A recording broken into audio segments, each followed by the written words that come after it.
Los industriales están en alerta hace algunas semanas debido al cierre de fábricas, a raíz, a su vez, de problemas económicos que atraviesa el sector.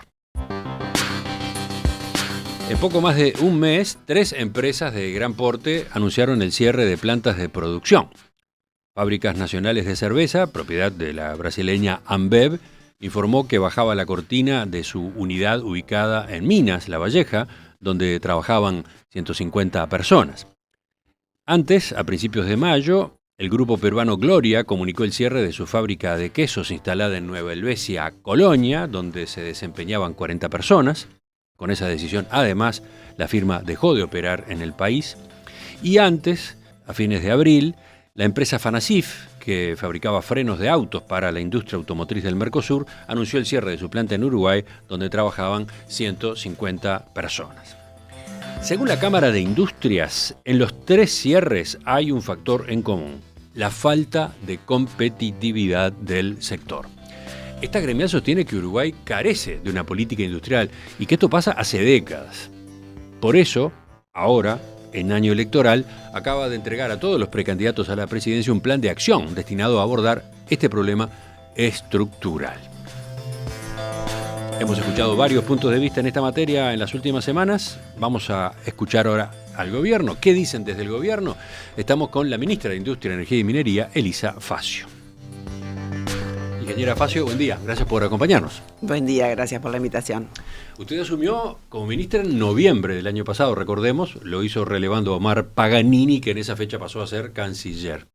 Diría que tomó el mando del ministerio en una coyuntura compleja, difícil para la industria en particular.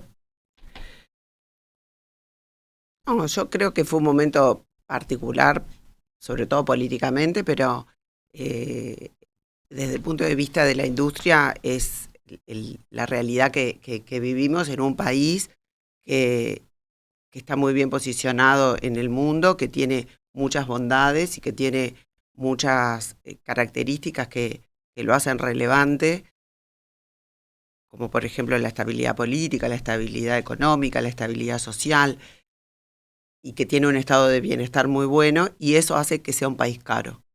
Tal vez eso es lo que a veces se visualiza como falta de competitividad, pero no es que haya una situación especial o especialmente gravosa para la industria. Hay muchas industrias que están funcionando y funcionando muy bien. La Cámara de Industrias alerta por la situación difícil que, dice, atraviesa el sector. Por ejemplo, el vicepresidente Gabriel Murara asegura que esa gremial está atendiendo la situación de varias empresas socias con más de 300 personas empleadas que analizan la posibilidad de bajar sus cortinas. Varias, como que hay varias en carpeta. En un comunicado que sacó la Cámara por el cierre de la planta de Fábricas Nacionales de Cerveza en Minas, alertó: seguramente en los próximos meses asistamos a situaciones de la misma magnitud que la que hoy lamentamos. ¿Usted tiene esa información? Nosotros siempre tuvimos un ministerio, y digo tuvimos porque yo sigo un poco la política de Paganini. Siempre el Ministerio de Industria ha sido un ministerio de puertas abiertas. Sí, aclaremos, usted antes de ser ministra era directora general, ¿no? Correcto, era directora general. Eso ha sido reconocido por todos los industriales, en particular por la Cámara de Industria, después que Paganini se dejó de ser ministro, después del 14 de noviembre, que es el Día de la Industria. Creo que fue la semana siguiente, la Cámara de Industria le hizo un homenaje a Paganini en un reconocimiento de cómo él siempre había sido una persona que había recibido y atendido todas las inquietudes de la industria. Yo sigo con la misma política. Nosotros recibimos a todos los industriales, recibimos todas las inquietudes. Yo estoy en permanente contacto con la Cámara de Industria, en particular con el presidente Fernando Pache, pero también con el vicepresidente Murara, y recibimos a todas las industrias que nos vienen a hacer planteos. Y en particular estas 3 industrias que tú mencionabas, ninguna de las 3 vino a hablar con nosotros. Ajá. O sea, estos fueron ceses, cierres, decisiones que se tomaron para ustedes de manera sorpresiva. Exactamente. Bueno, y ahora Murara dice que hay varias que podrían ir por el mismo camino próximamente. Ninguna que haya venido al ministerio a hacer ningún planteo. Ajá. Esos son datos interesantes. Bueno, seguimos. A ver, según la Cámara... Y recibimos mucha gente. Ajá. No es que no recibamos gente, recibimos mucha gente. Bueno, queda pasado el aviso. A ver qué pasa en materia de comunicación. Por lo visto, algo ocurre, algo no está bien allí. Pero sigamos. Dice la Cámara de Industria que los 3 cierres estos de las últimas semanas tienen un factor en común: falta de competitividad. Y a su vez, en el centro de estos reclamos está el tipo de cambio, ¿no? El dólar bajo. La gremial entiende que el dólar debería andar entre 44 y 45 pesos. Este es un reclamo que ya lleva por lo menos 2 años. Con respecto a este punto en particular, que lo debe haber escuchado más de una vez, se lo deben haber señalado más de una vez, ¿qué responde usted? ¿Cuál es su respuesta?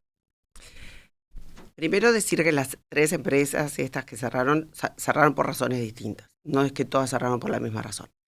Capaz que ahora después podemos analizar los 3 casos por separado. Ahí está. La competitividad y en particular el valor del dólar es un tema recurrente. Es un tema que nosotros hemos conversado mucho en la interna del ministerio y que en particular hemos hablado mucho también con el presidente del Banco Central, con Diego Labat.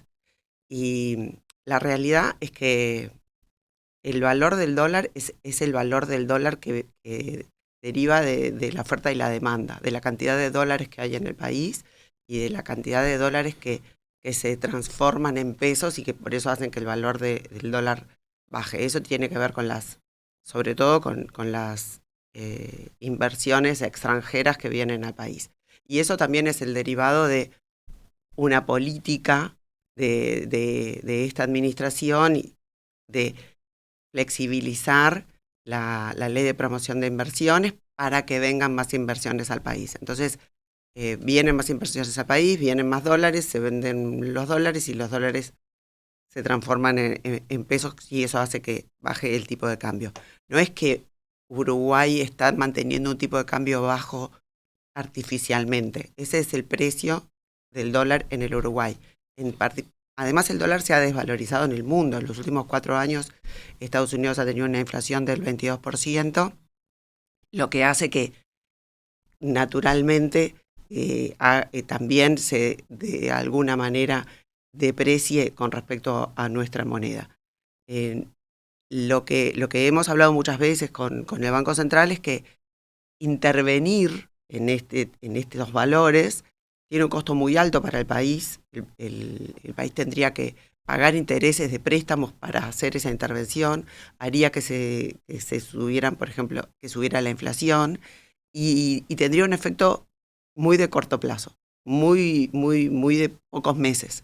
Entonces, no tiene sentido hacer un esfuerzo enorme como país, endeudarse para un efecto que no va a sostenerse, porque este es el valor del dólar. Cuando las gremiales hablan de que, y eso lo escuché decir de parte de Murara, de que está rezagado con respecto a los propios números del Banco Central, son modelos que el Banco Central tiene y hay un pequeño desfasaje de un 10 o 15% con respecto a los modelos, pero los modelos después no siempre se cumplen las cosas que los modelos decían que tenían que pasar. Entonces, lo que pasa es que sí vivimos en un país caro y la falta de competitividad capaz que viene por ese lado. Pero a ver, con respecto al tipo de cambio, Murara decía en la entrevista que hicimos con él el 2 de mayo acá, el tipo de cambio es esencial, uno, para tener precios competitivos en los casos de venta al exterior, en los casos de exportaciones, pero también para defenderse en el mercado interno de productos que vienen importados en condiciones que él calificaba de desleales.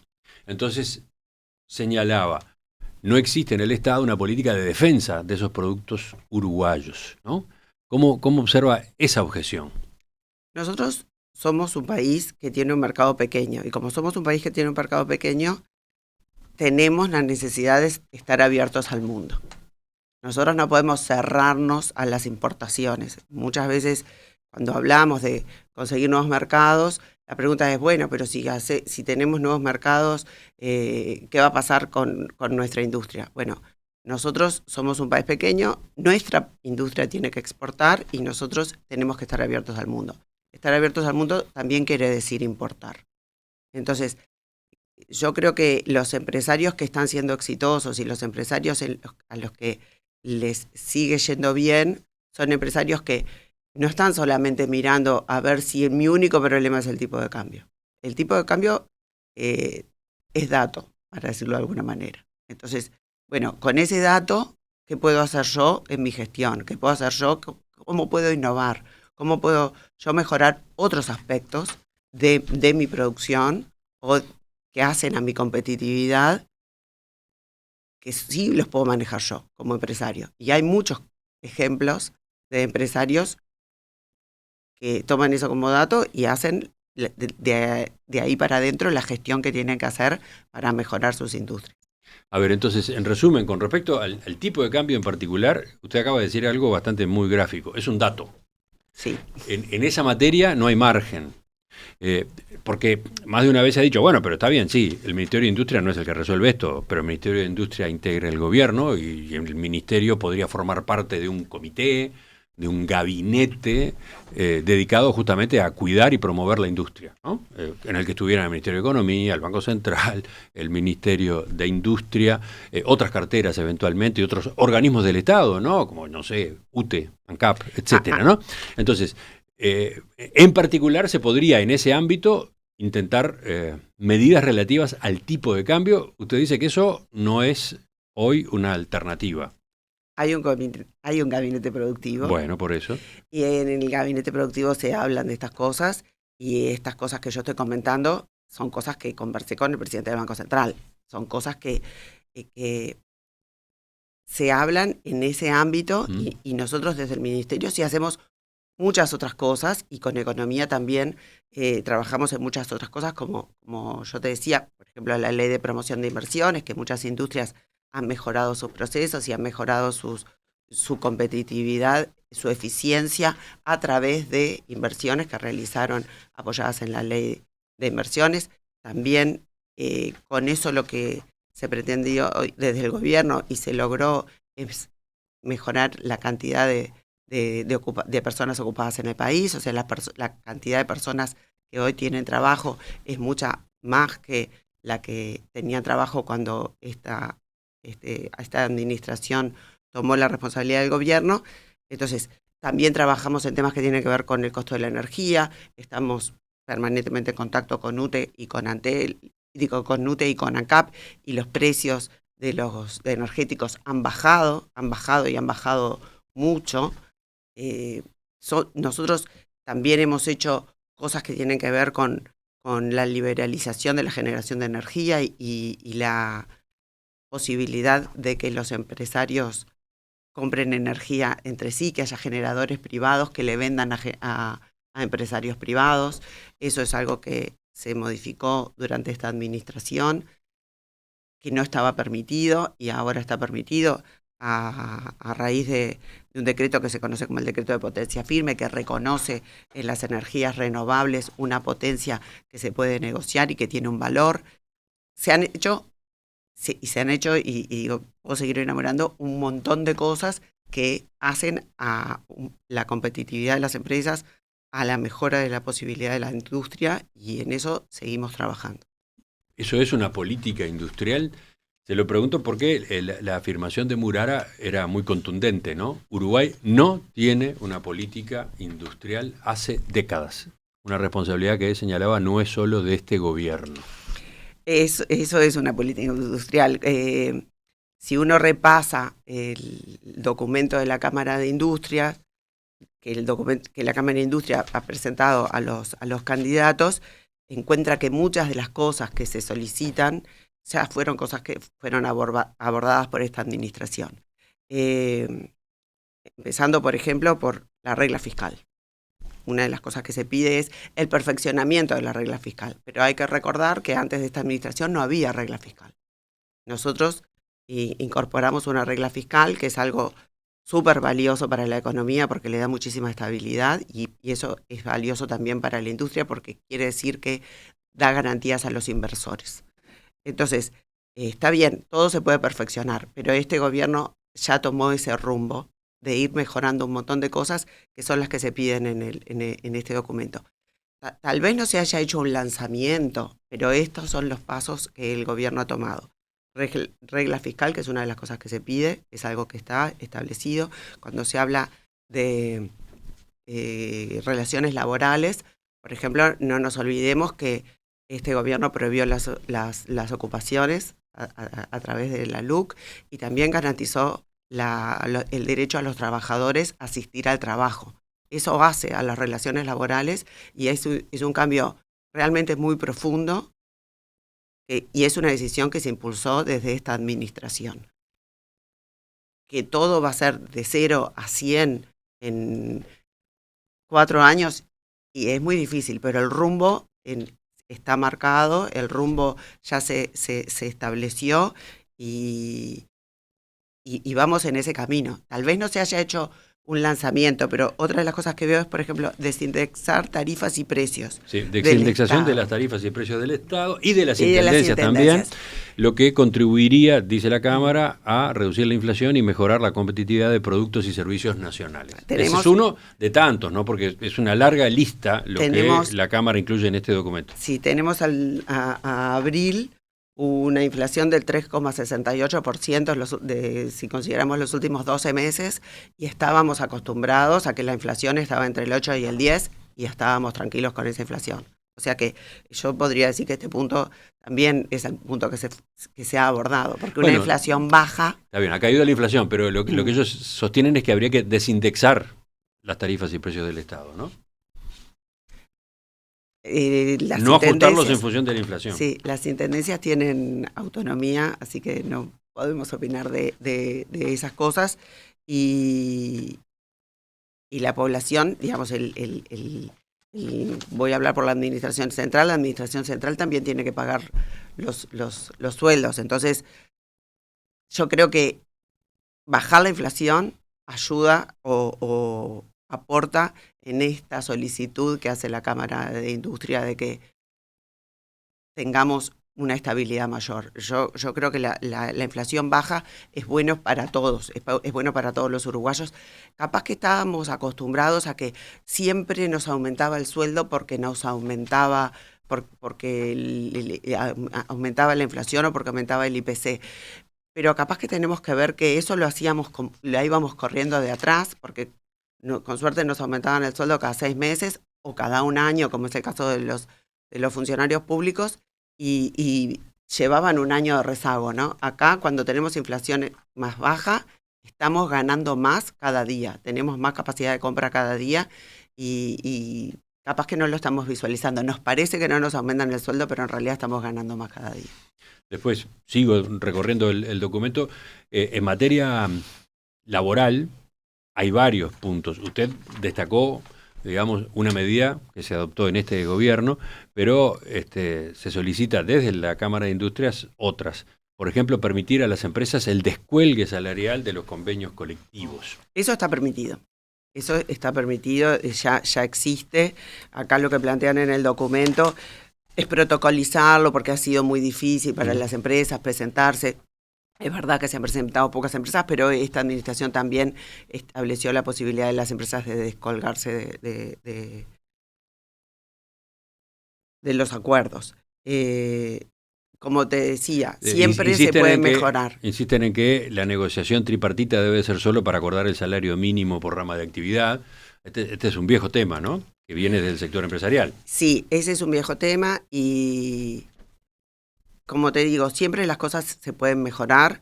Nos ha pasado y ha pasado sobre todo en los años de pandemia que el gobierno establecía determinadas pautas para las negociaciones y cuando los empresarios iban a las negociaciones acordaban con los sindicatos pautas por encima de lo que el gobierno había sugerido.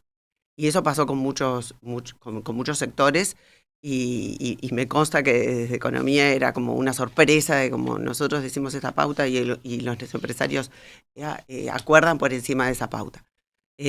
Creo que acá todos jugamos y muchas veces muchos empresarios que tienen la posibilidad prefieren no tener problemas o acordar o acompañar las solicitudes del sindicato.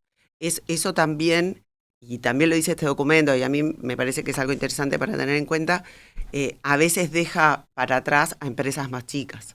Entonces, creo que... por ejemplo, para las MIPYMES el documento pide opción de adhesión a lo acordado en negociación bipartita o negociación de su propio acuerdo por empresa o por grupo de empresas. Sí, ¿no? como hablábamos, hay muchas cosas que se pueden ir perfeccionando. Esta creo que es una cosa que es interesante de tomar en cuenta, pero ya te digo, hoy ya se pueden descolgar las empresas. No es que no se pueden descolgar. Después, en materia de combustibles hay una insistencia, ¿no? Se sigue considerando que hay para mejorar en esa materia el precio, ¿no? En materia de combustibles hacemos un trabajo realmente muy, muy arduo. Se ha modificado muchísimo, se le ha dado muchísimas potestades a la Orsea, estoy hablando de esta administración. Se hizo un trabajo muy importante de diferenciar digamos, todos los componentes en el precio del combustible para garantizar que los precios estuvieran acompasados con lo que es el precio de paridad de importación. Eso es un trabajo que llevó mucho tiempo, que al principio costó mucho, pero que nosotros entendemos que ahora ya hay como que está naturalizado y hay una costumbre de que todos los meses evaluamos los precios y todos los meses subimos o bajamos en función de cómo vienen los precios de paridad de importación. Eso ha sido, creo que muy bueno, y ha sido muy bueno también para la industria y bueno, y para el transporte, porque el precio ha bajado. El precio del combustible ha bajado si lo comparamos con los precios de los combustibles, ni que hablar si le hiciéramos el ajuste por IPC, ha bajado notoriamente.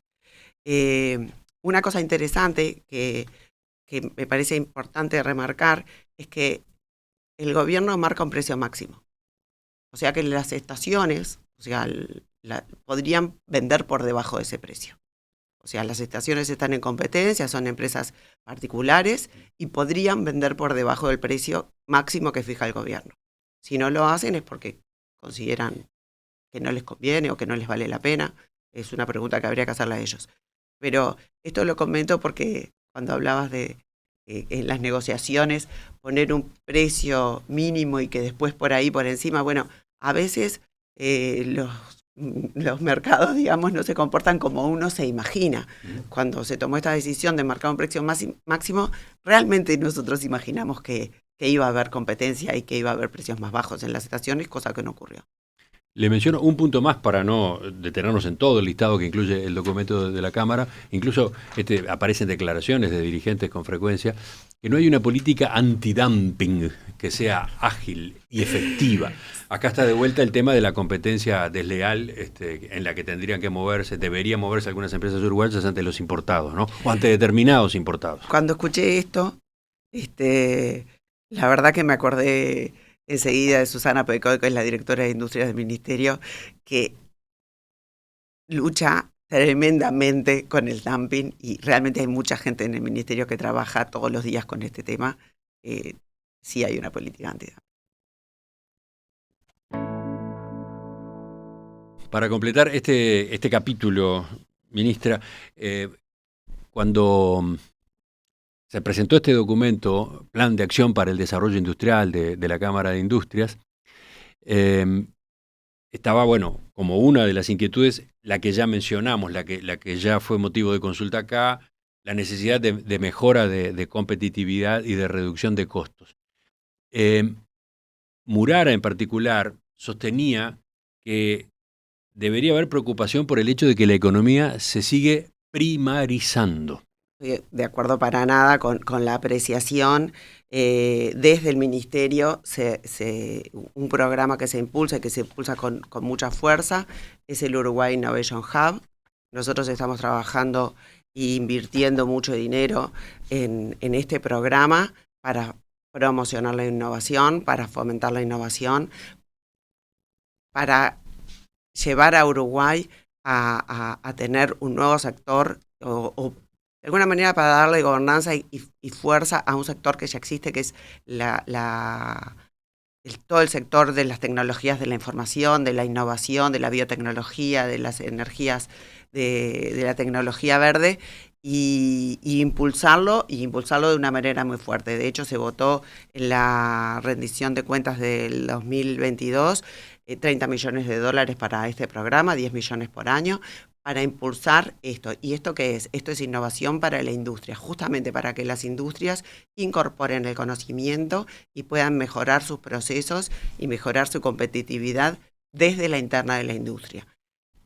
Y hay un montón de programas de ANI para esto. ANI, la Agencia Nacional de Investigación e Innovación. De Investigación e Innovación. Y, por ejemplo, hay un programa que para mí me parece espectacular, un instrumento que es una consultoría para la digitalización o transformación digital de las empresas.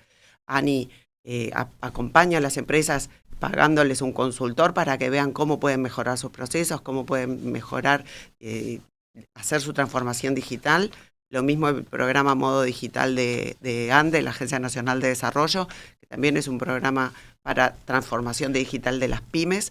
Nosotros hablamos desde hace mucho tiempo de la economía del conocimiento, de atraer talento al Uruguay, de generar capacidades, de seguir generando capacidades, justamente para mejorar la industria, para mejorar la competitividad de la industria y para hacer que de nuestros productos sean cada vez más sofisticados. Y la prueba de que eso funciona y funciona así es que muchos ejemplos de industrias que les va muy bien son las industrias que se han puesto a hacer eso, a ver qué pueden hacer para adentro, cómo pueden mejorar sus procesos y cómo pueden ponerse a exportar o hacer productos, como te decía, sofisticados que requieren alta calificación, como por ejemplo algunos laboratorios que hay instalados en Uruguay. Hace poco tiempo inauguramos el laboratorio Urufarma y al día siguiente inauguramos el laboratorio BGI, 2 laboratorios con tecnología de última generación que hacían hincapié en ambos casos a las capacidades y a los talentos y a la fortaleza del conocimiento de los profesionales uruguayos. Por ese camino queremos ir. Usted dice, porque ato esta respuesta con una anterior de hace un rato, usted dice que tal vez los problemas que se están dando con industrias en Uruguay provienen de empresas en las que no se está yendo por este camino, en las que no se está trabajando en la mejora de la eficiencia, por ejemplo. Yo no puedo hablar por todas las empresas. O sea que lo que digo es que hay un camino, que es el camino de la gestión, y que está comprobado en estudios académicos en el mundo entero, que 2 empresas en la misma situación, con el mismo contexto, con el mismo valor del dólar, vamos a decir, una puede ser exitosa y otra no, y la diferencia la hace la gestión. La gestión es muy importante en las empresas. El otro día me visitaban de la Cámara de Autopartes y ellos me decían que tenían una manera de trabajar a la interna de la empresa que era súper eficiente y que ellos entendían que muchas pymes se verían beneficiadas si adoptaran esa forma de trabajo. Que hay una cantidad de ineficiencias en algunas empresas que podrían tener muchísima mejor productividad si trabajaran más en gestión. Con la ministra de Industria, Energía y Minería, Elisa Facio, continuamos enseguida. Venimos con la segunda parte de la entrevista. Ahora para poner foco en estas 3 empresas que han sido noticia en los últimos tiempos, en este último mes. En Perspectiva se emite en vivo. De lunes a viernes de 7 a 12 horas en Radio Mundo, 1170 AM de Montevideo y sus plataformas digitales. ¿Hay política industrial en nuestro país? ¿Ha habido en los gobiernos anteriores? ¿La hay en este periodo encabezado por el presidente Luis Lacalle Pou? ¿Qué se responde desde el Ministerio de Industria, Energía y Minería a objeciones que se han planteado, por ejemplo, desde la Cámara de Industrias a través de su vicepresidente, por mencionar un ejemplo? La entrevista con Gabriel Murara a comienzos de este mes acá en Perspectiva. ¿Qué política industrial hay? ¿Cuáles son sus características? ¿Qué pasa con los casos que en estos tiempos recientes, en estas últimas semanas, han dado que hablar? Cierres, 3 cierres concretamente. Bueno, esos son los temas esta mañana con la ministra Elisa Facio. Ministra, yo le decía que parecía conveniente considerar caso a caso estos 3 ejemplos de las últimas semanas. Usted misma señalaba, son diferentes, ¿no? No hay un patrón exacto que explique las decisiones en las 3. Veamos entonces una por una. Empecemos con Fábricas Nacionales de Cerveza, que anunció el cierre de la planta que tiene ubicada en Minas. En un comunicado afirmó la empresa: estamos ante una situación insostenible debido a 4 factores principales. La creciente importación de latas de bajo costo que llegan a valores imposibles de igualar con las condiciones vigentes en Uruguay para la industria nacional. Los altos costos de producción de Uruguay en comparación con otros países de la región. La menor escala de producción local y baja productividad. Y la presión fiscal, que es especialmente distorsiva en cervezas retornables. Bueno, ¿cómo han estado trabajando ustedes estos puntos? Porque el ministerio está metido, ¿no?, en una mesa que ha estado considerando esta situación. Sí. Este tema, nosotros venimos en contacto con las fábricas nacionales de cerveza desde hace tiempo, a través de la Dirección Nacional de Industrias, porque ellos, recordemos que la cerveza nacional tenía un IMESI diferencial de la cerveza importada, y eso, por un dictamen de una corte internacional, dijo que Uruguay no podía tener IMESIs diferenciales, entonces el IMESI quedó siendo igual. Estamos hablando de la administración anterior, pero se le hizo un subsidio a la cerveza de envase retornable en aquel momento. Estamos hablando, creo que del año 2018, perdón, no recuerdo bien, pero fue la administración anterior, hizo un subsidio para la cerveza. Ese subsidio estaba previsto que fuera bajando hasta que en el 2021 el subsidio se eliminó. Cuando el Ministerio de Economía decidió eliminar el subsidio, lo que hizo fue mirar los balances de las fábricas de cerveza nacionales que fabricaban cerveza con envases retornables, y vio que las fábricas tenían ganancias muy elevadas y el subsidio representaba algo, digamos, una cifra menor en relación a las ganancias de las empresas. Entonces el ministerio de la época entendió que no era necesario seguir subsidiando a la cerveza, que de alguna manera hay otros sectores de la economía que de pronto necesitan sí más apoyo desde economía. Y así en el 2021 se eliminó el subsidio. La empresa siguió trabajando sin el subsidio, sin ninguna dificultad, dando muy buenas ganancias en el 21, en el 22, inclusive en el 23. Que si uno mira los balances, sí, son menos las ganancias en el 23 que las que tuvieron en el 22, pero sigue siendo una empresa con muy buenas ganancias. O sea que ellos siempre nos venían hablando de la presión fiscal, pero uno no veía que la presión fiscal fuera realmente lo que realmente les movía la aguja. Por lo tanto, de alguna manera siempre se mantuvo esa posición desde el gobierno de mantener el IMESI con el ficto que estaba calculado. ¿Hoy eso puede revisarse? No está sobre la mesa revisar ese punto en particular.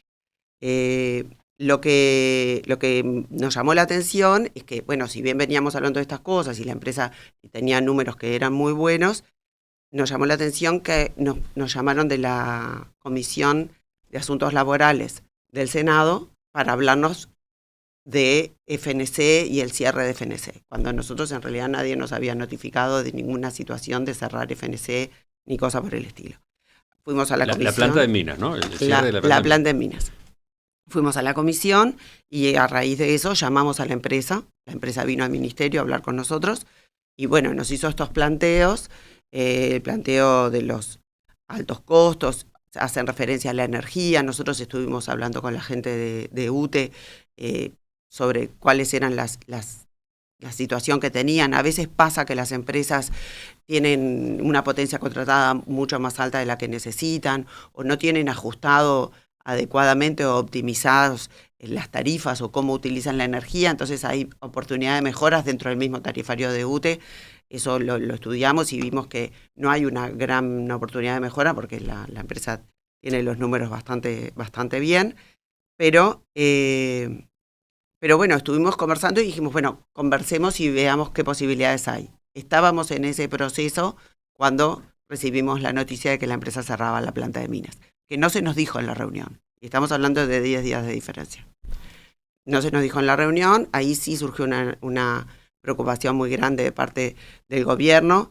Y la preocupación surge por los 150 puestos de trabajo en minas que quedarían, en definitiva, las 150 personas que quedarían sin trabajo. Esa es la preocupación del gobierno y desde ese lugar se está tratando de tener conversaciones con la empresa. La empresa se ha mostrado abierta, el sindicato también. Se crearon 2 mesas de negociación, una mesa laboral y otra mesa de industria económica, digamos.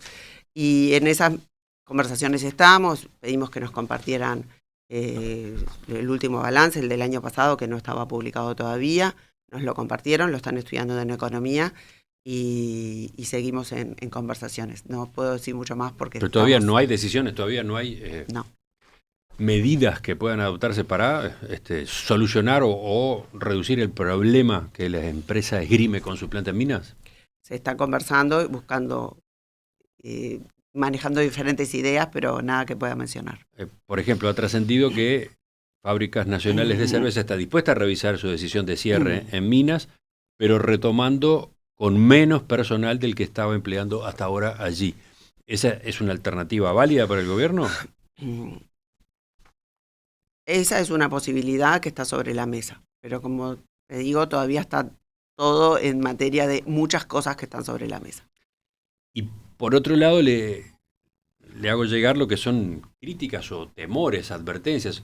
Usted habrá visto que este debate tiene distintas voces y algunos economistas cuestionan los esfuerzos sobredimensionados que el Estado podría terminar haciendo ante una multinacional que tiene un valor de capitalización de casi el doble del Producto Interno Bruto de Uruguay. Lamentablemente van a terminar subsidiando a una empresa de ese porte, dicen voces como la de que, por ejemplo, el economista José Licandro. ¿Qué dice usted? A mí me llama la atención cómo la gente opina sobre cosas que todavía no pasaron, como si fueran datos de la realidad. Lo digo en este caso porque también ha ocurrido en otros casos. Todavía no se tomó ninguna decisión y el gobierno tiene una preocupación grande con este tema, como te decía, sobre todo y en particular por los 150 familias que quedarían sin un ingreso si se cerrara la planta de minas. Más allá de la mística de la planta de minas, que en mi caso particular me generaría mucha tristeza porque yo trabajé en la compañía Salus. ¿Ah, sí? Sí. Tiene una historia allí. Exacto. ¿Pero en minas en particular? En realidad yo le hacía los sistemas a la compañía y uno de los sistemas que desarrollaba era el sistema de liquidación de sueldos y iba una vez por mes a la cervecería a atender el sistema de liquidación de sueldos de la cervecería. Bueno, pero volviendo a la crítica, decía Licandro en esta entrevista en Radio Sarandí, es una multinacional que tiene un valor de mercado que ronda los 135.000 millones de dólares. A esa empresa es a la que vamos a subsidiar devolviéndole de nuevo el IMESI que se le quitó hace 3 años. ¿Cuál va a ser el beneficio? No está planteado devolver el IMESI, se están manejando otras opciones. Y como te digo, lo que priorizamos desde el gobierno son los trabajadores y la posibilidad de que la planta de minas siga abierta. Sobre todo porque después que se cierra una planta es muy difícil volverla a abrir. Entonces, aunque quede trabajando, digamos, no a todo su potencial, siempre es mejor que la planta quede abierta. Ministra, vayamos a otro de los casos. Principios de mayo, el grupo peruano Gloria anunció el cierre de su fábrica de quesos en Nueva Helvecia, Colonia. Allí trabajaban 40 personas. Pero además, con esta decisión, la empresa dejó de operar en el país. Según fuentes cercanas a la compañía que hablaron con Conexión Agropecuaria, los factores que hicieron inviable la continuidad fueron costos industriales, atraso cambiario, vaivenes del mercado internacional. En una empresa que había anunciado hace un año una inversión de 5 millones de dólares en tecnología y puesta a punto de la planta que no llegó a concretarse. ¿Cómo observaron ustedes qué manejo tienen de este caso? Bueno, como en el otro caso no tuvimos noticia, más que por la prensa, de esta situación. Con la gente de esta empresa yo no llegué a hablar. Lo que sí puedo comentar es que Brasil el año pasado tomó la decisión de poner barreras a las importaciones de lácteos desde el exterior, en particular Uruguay exporta muchos lácteos procesados y eso ya sabíamos que a raíz de esa medida de Brasil íbamos a tener dificultades con algunas empresas. Esto lo sé a través de otra empresa que fabrica quesos, que sí nos vino a decir que iba a cortar su fabricación de una de las líneas, justamente por la situación esta de que Brasil había cerrado la importación. ¿Cuál es esa otra empresa? Prefiero mantenerlo, porque no tengo autorización para mencionarla. Pero en realidad es una preocupación, y ahí lo menciona la empresa, vaivenes del mercado internacional, son cosas que van más allá de las cosas que nosotros podemos manejar y lamentamos realmente mucho, no sabemos si hubiéramos podido hacer algo porque no se acercaron a nosotros. Y ahí quedó, esto ya está, es un caso cerrado. Yo no me he comunicado con ellos. Enseguida venimos con el tercer caso que yo quería consultarle, el de Fanacif, y alguna pregunta más en el final de la entrevista.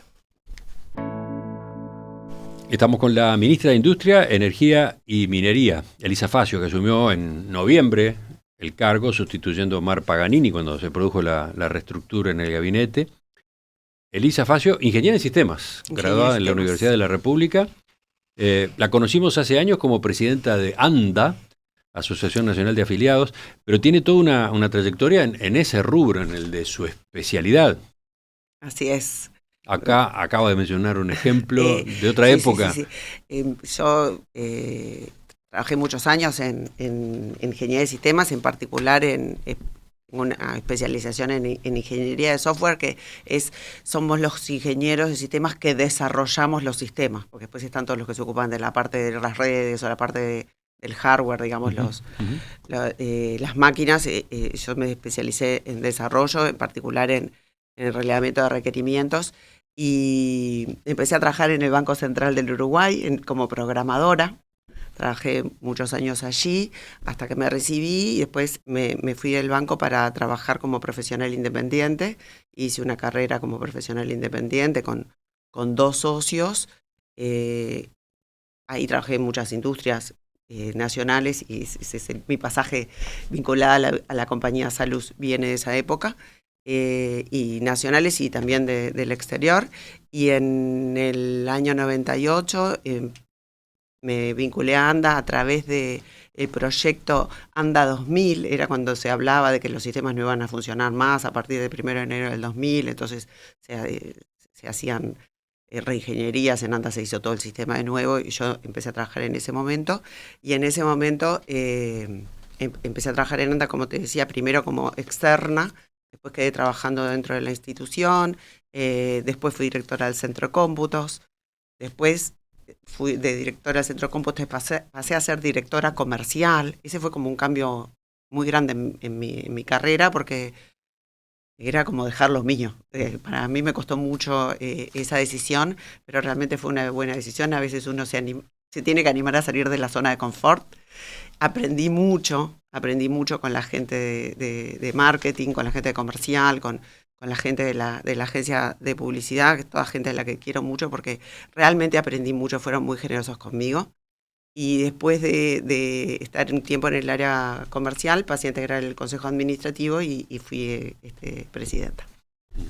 Convenía hacer este repaso para terminar de ubicarlo usted, porque es una ministra nueva, entre comillas, y los antecedentes, la formación, la experiencia profesional cuentan, ¿no?, a la hora del desarrollo de una gestión.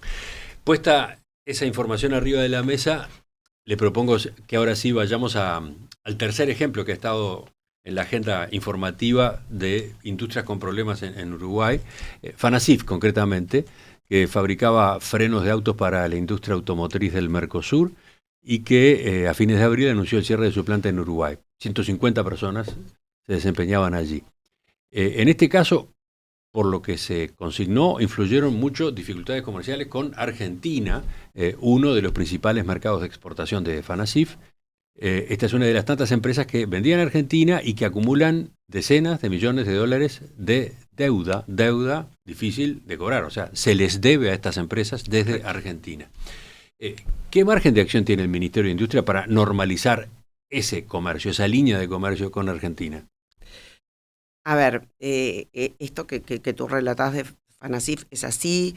Cuando yo supe de esta situación, llamé a la empresa, vinieron a vernos. Realmente fue una reunión muy triste, porque es una empresa que tenía 25 años en el país, una empresa que funcionaba bien, que había tenido una época de auge más importante, en el que realmente había funcionado mucho mejor, con muchos mercados que lamentablemente después había perdido, pero seguía siendo una empresa que trabajaba con mucha eficiencia, una empresa que desarrollaba actividades en el interior del país, que eso también es muy valioso para nosotros, pero que se les presentó esta situación de que Argentina les debía muchísimos millones a raíz de alguna manera esa especie de cesación de pagos, no sé si se puede decir de esa manera, que decidió el gobierno argentino, y ellos no pudieron seguir sosteniendo la operación.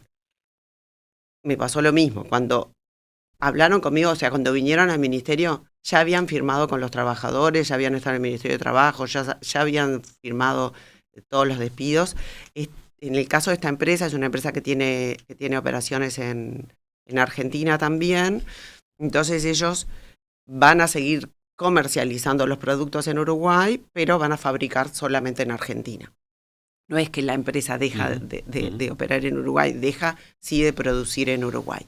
Porque en Argentina tiene costos de producción más económicos y son cosas contra las que es bastante difícil pelear, porque bueno, nosotros tenemos, como te decía hoy al principio de la entrevista, tenemos un estado de bienestar y esto quiere decir seguros de paro, FONASA, Fondo Nacional de Recursos, unas jubilaciones, un montón de beneficios que son muy caros para los uruguayos, muy caros desde el punto de vista de queridos, o sea que nosotros nos sentimos muy orgullosos y que realmente sentimos que estamos protegidos como uruguayos, teniendo todo lo que tenemos y queremos seguir teniendo ese marco de protección, pero ese marco de protección cuesta plata. Y cuando te comparás con otros países que no lo tienen, y sí, es más barato producir en otros lados. Entonces, por eso nosotros apuntamos mucho a la innovación, a la eficiencia, a la productividad, a buscarle la vuelta a poder hacer